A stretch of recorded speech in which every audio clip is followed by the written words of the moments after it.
Hello, y'all. Well, I'm back.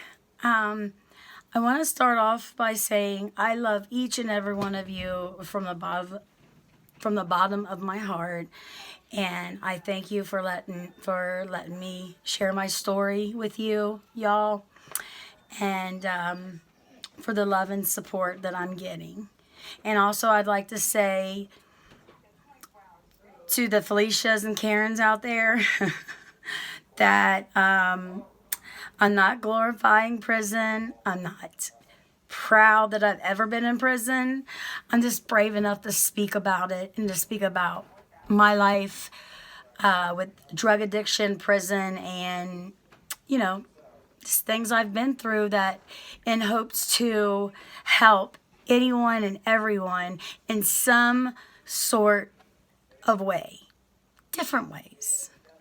With that being said, y'all, again, thank you. I'm overwhelmed with all this, and I'm so excited to what the future holds. Okay, so anyway, let me get on to the what I'm doing the video. Prison intake. Now, y'all, prison is very scary. Yes, it is. Very intimidating, very scary, especially, that's for anybody, but especially for someone that's never been, you know. And even if you've been and you're back again, it's still, to me, my second time was scary as well. But anyway, my first time, prison intake is not no joke. Prison ain't a joke, but prison intake, I tell you what, if you don't remember anything from prison, you'll remember intake. Well, he starts off in the county jail. You're in the county jail. You know you're going to prison. You don't know when. They don't tell you because it's a security risk. One night comes by and they call your name in intercom or slam on your door or open your door or roll it up. You know what that means? That means it's time to ride. So they get everybody together that's going to prison at that time. They take you downstairs. They pack you out and stuff like that, make you sign some paperwork because if you've got money coming with you to prison, you have to sign for that. But anyways, they shackle you by yourself, shackles and chains, or they shackle you with somebody else next to you, a shackle buddy. So chains and shackles, you got to get up on this van. It's either a van or a bus. Sometimes, if less people are coming, it's like a van. If more people's coming, it's a bus. But you got to literally walk up these steps or climb into a van without busting your face because, you're shackled and chained. So, anyway, you make it up there, you sit down, you're uncomfortable. I don't know. I'm just being me. I'm being real. A wedgie city, ain't nothing you can do about it. Just saying. But anyways, you can't, you can ask questions, but they'll tell you to shut up. They don't tell you how long it's going to be, and it was like 2 or 3 hour drive. I know. So there's no stopping for restroom breaks at all. They're driving like a bat out of HE double toothpicks.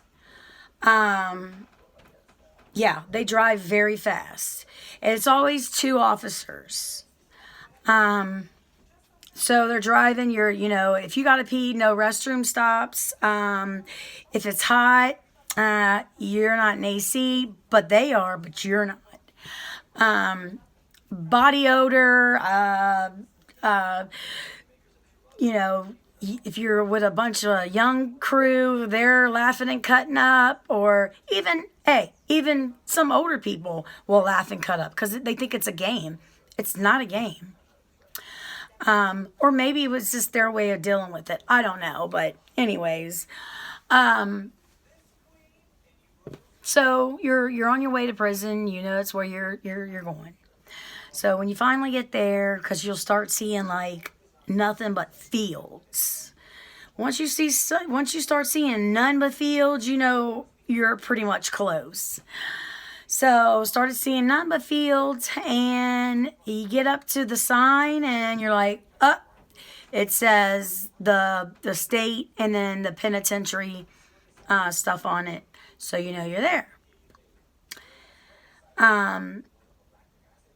Now both times I went to prison was different as far as the drive there and how you entered.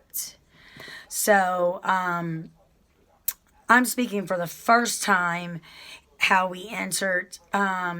We entered into this guard shack, and they got to turn off their truck or bus. The other guards, they look up underneath the hood for weapons. They make the officers put their guns in a lock box or whatever. So they're checking up underneath the bus for, weapons or bombs or whatever. So they do all that, do paperwork, and then you go on in. When you go on in, they park. There's, I don't know, about 3 or 4 female officers waiting for you. You get out. They're like, hurry up, come on, let's go, move it. You're like, okay, I'm walking, but you don't say nothing. At least I didn't. You get in there. Actually, I got in there and I was like, some woman said, orange is the new black. And this is before, Orange is the New Black just came out or something like that. I'm not for sure.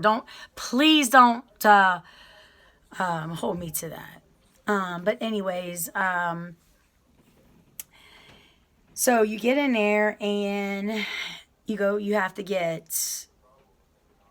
fill out paperwork. They check your fingernails. If your nails are too long, they make you clip them. If you have fake nails on, they make you take them off. If you have fake hair in, they make you take it out. Some, they don't like measure, like take a tape measure and measure your hair, but they know if your hair is longer than to the shoulders. If it is, be prepared for a haircut. And usually, both times, I think I went to prison with at least 12 to 15 other girls. So it's an all-day process because it ain't like they do all this to one person and then they go on to the compound. No.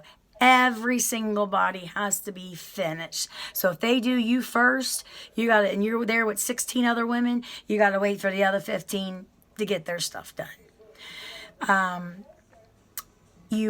So you go through that, and then you see a doctor, you get weighed, you get asked a bunch of questions. Let's see, y'all, it's been a little while since I've been to prison, so I have to put my mindset back in that world because I've changed, and I try not to think about that world because it was horrible. But anyway, they give you your prison. They ask you your size. That's right. They ask you your size. They give you. In the meantime, you got to take off the county's uniform that you have on. So the county that drove you up there can take them uniforms back to the county with them. So they give you this, what we called a moo-moo dress. It literally was a long blue moo-moo dress. It had no pockets, no nothing. Anyways, and it was huge. So So they give you a moo dress. At this time, you're hungry, you're starving, you're tired, you're exhausted, you're nervous about going into the compound. So they give you the moo dress, and they give us a lunch bag with some like bologna and a piece of fruit and something else. I can't remember exact, but we was all there sitting there eating. And then they call you one at a time. They asked your size. If you give them the wrong size, y'all, if you give them the wrong size, you're stuck with that size until you can go to laundry and get another size. And that could be when, who knows. So they asked you your size, so they can get your uniforms together and your bra. You get 3 shirts, 3 pants, and I think we got 1 dress. This was in Florida. We got what I'm talking about. Yeah, 1 dress. Can't remember how many bras, and I can't remember if they give you socks or not. Just being honest. But I think they did. Oh, and a pair of Bobo shoes. We called them Bobo shoes. Them white, cheap, $2, $3 Bobo shoes. They give you a pair of them. And a pair of granny boots. If you've ever watched the Beverly Hillbillies, you know how Granny wears the dress and the black boots? Well, that's sort of what it was like, but more cheaper version of clothes and shoes. But anywho, so they give you that. The bra is, now here's the bras. It's just like a piece of material. How can I even explain this? A piece of material that's, that goes on you, straps over you, and goes around you. Your bosom don't even really fit into it. It's just holding them. And they're pointy. like Madonna bras. So let's see. Where am I at? I don't want to get too far ahead of myself. Okay, the clothes. Okay, the clothes. So you're getting your clothes, and at this time, other girls are being evaluated and stuff like that. Then they sit everybody down, and they talk about your chart or your sentence and stuff, and they take your picture. They take your picture, and it has your name, your ID number, or your prison number on it. Does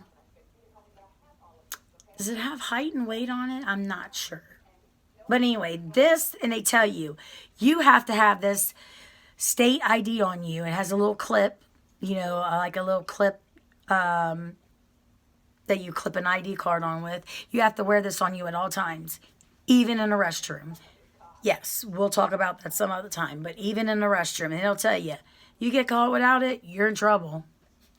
So everybody gets their tag or their IDs. And then you think, well, are we ready to go into the compound? No, not yet.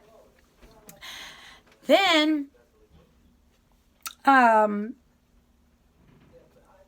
I might be saying this like in not the right order, but all this happened. Okay. I'm talking about, this was 12, 13 years ago. Okay. So yeah. You have to get a shower. You have to shower, and they give you a bottle of lice medication. Now, I didn't have lice. The other woman didn't have lice, but it doesn't matter if you have lice or not. You have to put this lice medicine on your hair. Now, mind you, at the time, like my hair is long now. My hair was like down to my behind. And lice medicine, it knocks the HE double toothpicks out of your hair. Like, it puts knots in your hair like crazy. but you have to. So anyway, you got to take a shower and put this lice medicine in your hair. Showers, lukewarm, you're freezing, whatever.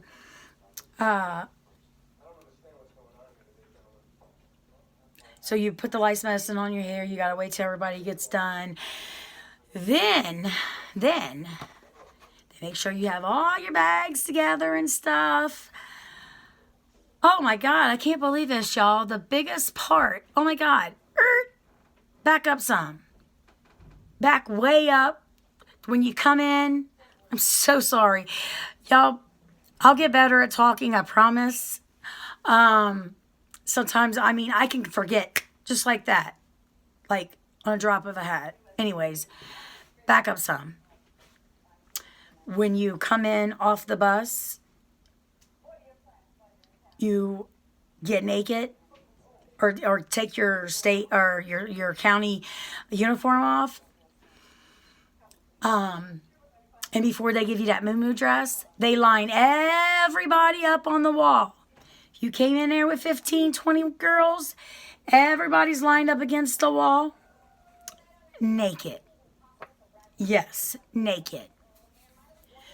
Turn around, bend over, spread.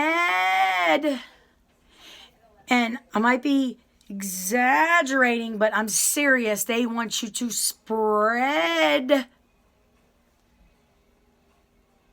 your cheeks apart, squat, and cough. And if you think you're going to just do it a little bit, and then no. They will scare the heck out of you, honey. They will yell at you, scream at you. They would embarrass you. Matter of fact, this came to me. There was this girl, and when I say little girl, she was a woman, but she was younger. I don't know if she'd been there before or what, but they act like they knew her. And when I tell you they degraded out of this girl, they called her everything under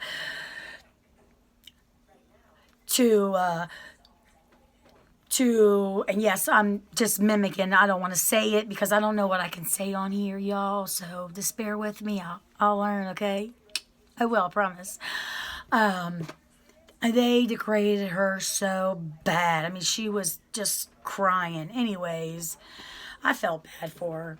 I just got so much empathy and sympathy, man. I like, if you cry, I'm going to cry with you. I'm just like that, yeah. Anyways, so we all did that. Now, back to, and I'm sorry I had to do this. Y'all, please bear with me.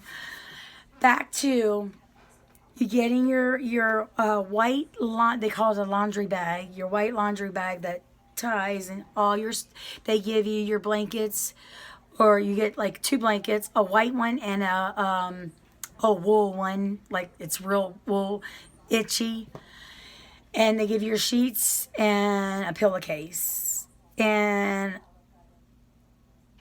1 towel and 1 washcloth. Make sure you have all your stuff. And they line you up and they start walking you out, okay? And they have these roads. Yes, it looks like a old country road or something, but it's inside the prison with gates in different yards. They had 1, 2, 3 or 4 different yards. You walk out from the top, from like right next to the chow hall. You'll walk out, and when you walk out, you got to walk out in a line, officers in the front. You walk out in a line, and all the other inmates, they're out on the compound, walking the yard. At the time, you could smoke in Florida prison. They're smoking, they're, doing their thing, and all you start to hear, fresh meat. hey you, or somebody knows somebody, hey you're the one that was on my indictment, you turned me in, da, da, da, da, da, da, da. They're already starting fights before, you know what I mean, but of course they can't get to them. But you're walking down and they walk you in, and it's called intake. No other inmate is in there but new people. Either you're in there for like 3 to 4 weeks, except for like if somebody that has been in prison and they went out on to get some surgery or something, or have a baby or something like that and come back, they make them go through intake for about a week until they get them back in their dorm where they were at before they went out to the hospital. So you walk in and everybody's looking, everybody's asking you, they're trying to fill you out, see if you got, if you come from money, if you're poor, if you were, just whatever. They're just trying to fill you out. You're looking around like, wow, there's like 150 women in there. You're like, oh my God. Well, you think you can just sit down and take it easy? Well, you can, but then you got to make your bed. You got to put your stuff up. You got all these women asking you, how much time you got. And you never tell no one your time. You just don't do it. We'll talk about that in another video. But what are you here for? What county? They want to know what county you're from and stuff. Then you make your bed. Well, no, I'm sorry. You walk in, you go up to the officers, where the officer's at, and I think they tell you your bed number or something, and then they tell you to make your bed. Well, you make your bed, and right when you're getting done making your bed, you think, okay, maybe I could sit down, because remember, you got up about 2 o'clock in the morning, and now it's like 5 o'clock almost. You've been traveling, spreading your stuff apart, standing naked in front of people. You've been through a lot, okay? Through a lot. No, you can't sit down. Chow time. And when you're in intake, you have to go to chow, whether you want to or not. But see, some people, they have money and they go to the store and they never go to the chow hall, ever. But when you're in intake, you have to go to every single meal. Every single meal. So yeah, then they call chow, and then you see what the chow's like. But yeah, y'all, I just wanted to, tell you about intake. That was the most humiliating day in my life. Times 2, because it happened twice. No, times 3, because I've been to prison twice, but 3 different prisons. Yes, times 3. So yeah, horrible day. I don't know. That's intake, y'all, and you stay in there 3 to 4 weeks, and then they send you to either the main compound or you stay on the annex compound. So a lot of people were, once they get to know, talk to people about the prison and stuff, they want to be on the annex compound. At the time I was there, because they had AC. Sorta AC, but it was a lot cooler than the main compound. Main compound, old buildings. That was the prison when they first opened it, I guess. Yeah, old buildings, and you didn't want to be sent over there. And I thank God I stayed on the annex compound. But yeah, y'all, that is my story on how I handled the prison intake and what it's like. Y'all, I love y'all so much. You don't know how much of a dream this is. You know, everybody's going to have their opinions, and that's okay. Everybody's not going to like me, and that's okay. But I know I'm going to save and help a lot of people with my stories in some way, shape, or form. And I've always wanted to do this since I've been clean. And that's 5 years. 5 years clean, y'all. Haven't been in trouble. You know, life is good as far as that, you know. Yeah, I have some other issues, but it's okay. I want to tell my story, and I want to help people and let them know that's no life to live, man. It's so much better. So much better being sober and just living life. Life's too short. Life's too short. It'll go just like that. Y'all, be kind to yourself. Be kind to others, because you never know what someone else is going through. And just listen. Stop and just listen to people sometime, you know? Give somebody a smile. It might save their life. You never know. But y'all, I have so much more content coming. I'm so excited. I love y'all. I thank you from the bottom of my heart for the support. And more videos coming soon. I love y'all so much. Until next time, y'all. I love you. Thank you. Bye.